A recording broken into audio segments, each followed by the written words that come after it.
Charles Darwin said, "It's not the strongest or the most intelligent who survive, but those who can best manage change."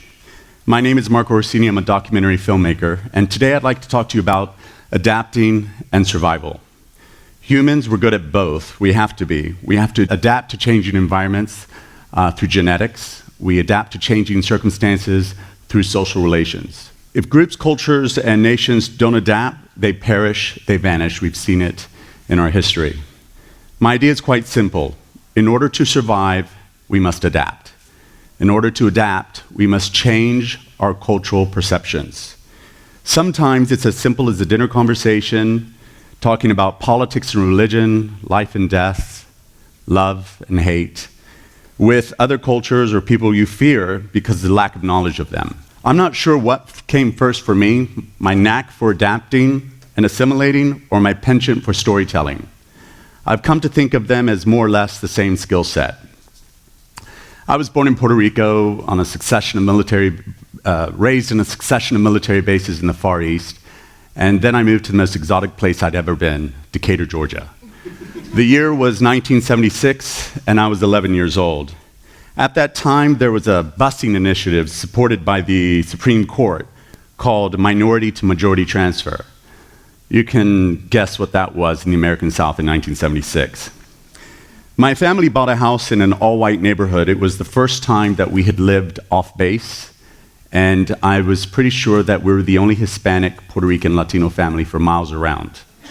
We were different from our neighbors, but they weren't quite sure how. Our Caucasian neighbors, fearful of black people, and more importantly, plummeting real estate prices from the M&M transfer, sold their homes and moved to more whiter neighborhoods. African American families moved in.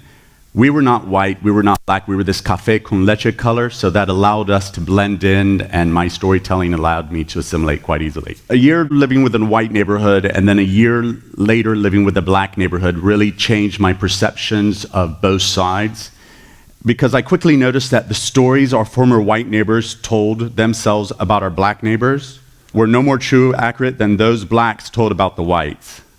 But regardless of truth and accuracy, it appeared that these stories framed reality and established a point of view and a set of assumptions among those for whom they were intended. That revelation took me years to process. I suppose I'd always lived as an outsider, but for the first time, I was old enough to notice that fact. Today, I think of this experience as key to my cinematic vision. What's normal for me is being an outsider, minority, an interloper. I thrive on that adventure and the danger of being different. In my family, I'm different because of my sexual orientation. I was different from my own body as someone who wore leg braces and whose head was this size at the age of 12.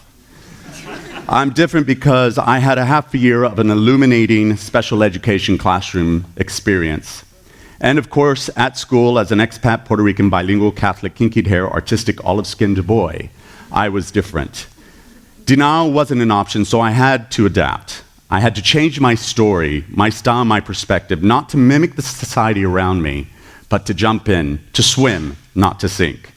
This experience for me, this unique experience of me being unique like everyone else, propelled me into the documentary filmmaking.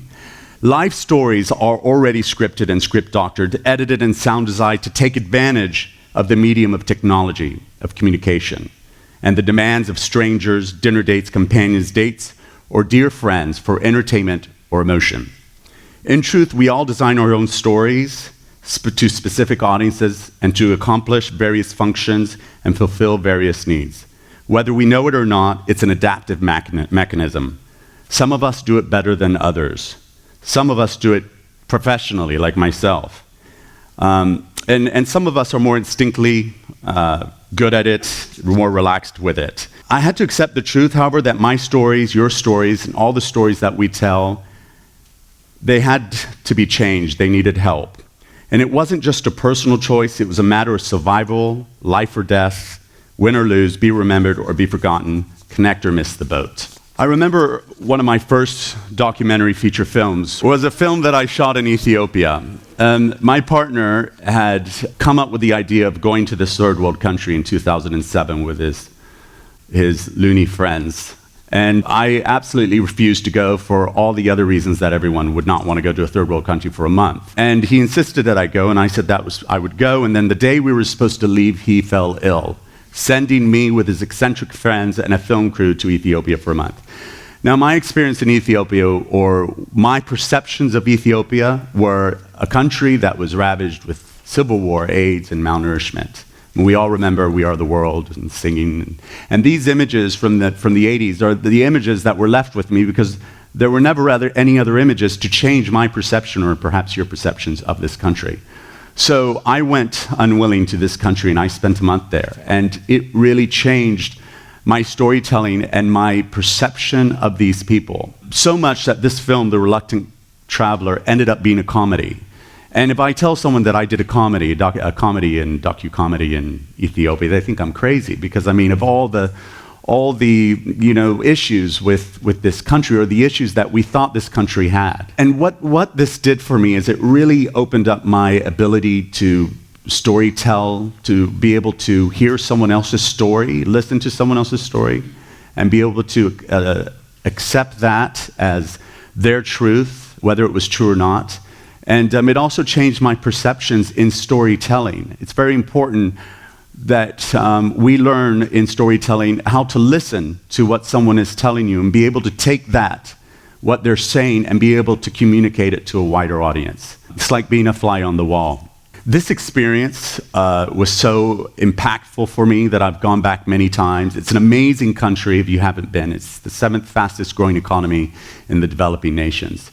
But when I came back from this trip, several of my friends and I got together, and we formed an organization based in Monaco that focuses on film education in developing countries. And we do a cross-cultural exchange program. We started in 2008, and in 2010 we started bringing Ethiopian filmmakers to Cannes to participate in the festival. We take Cannes and all the other festivals. As a filmmaker, I have to be exposed to what other filmmakers are doing. I have to be involved in it. It's how I grow. It's how I mentor my work. These Ethiopians didn't have that experience, so we were just putting them into this arena so that they could mentor their minds. And in 2014, which was this year, we brought 5 Ethiopian filmmakers, 4 of them females. And what was really interesting about this was, the perceptions we have of Ethiopia, obviously, the ones that I mentioned. And the goal was to bring them here so that people would change their perceptions of their country, because these stories that they have are mind-blowing. They're really good filmmakers. And they were able to shatter the myths that people have had for the last 30 years of this country. And it's these small little steps of just sitting down, these filmmakers, and sitting in a room and showcasing their films with other people, and they begin to realize, wow, these people are really talented. But what was really interesting is we took them to a conference in Cannes, Women Make Films. And in that conference, what they found out was that female filmmakers in the United States and Europe have it just as hard as they do. They're discriminated against, just like they're discriminated against in Ethiopia. And in fact, if you look at the ratio of female filmmakers at Cannes in competition, our ratio was better. This was the year of female filmmakers in Cannes, and I think less than 10% of the filmmakers were actually female. It just goes to show you, their perception that, female filmmakers, their counterparts in the United States or Europe, have it easier than they do, because there would not be a discrimination against women, but it's a worldwide thing, obviously. And so that's another way of changing perceptions for them and for us.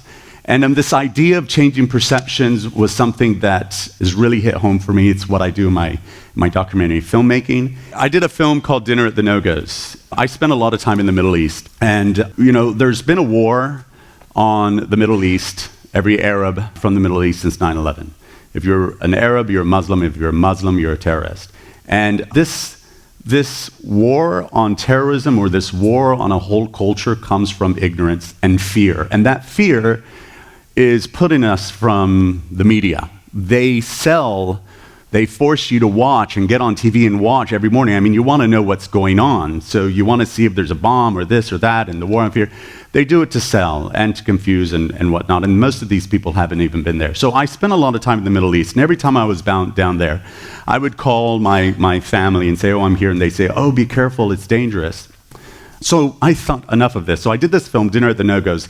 There's two lists that we're all aware of. There's first the advisory list, the Nogoes list that U.S. State Department puts out. There's also another list that's completely on the other side. It's the Condé Nast travel list. There's a city that's on both, and that's Beirut. So I figured that Beirut was interesting enough to start this program, this dinner thing, being that it's on both lists. So I did 8 dinners, 7 countries and territories, talking about politics and religion, primarily about how the Western media affects politics and religion within the Middle East.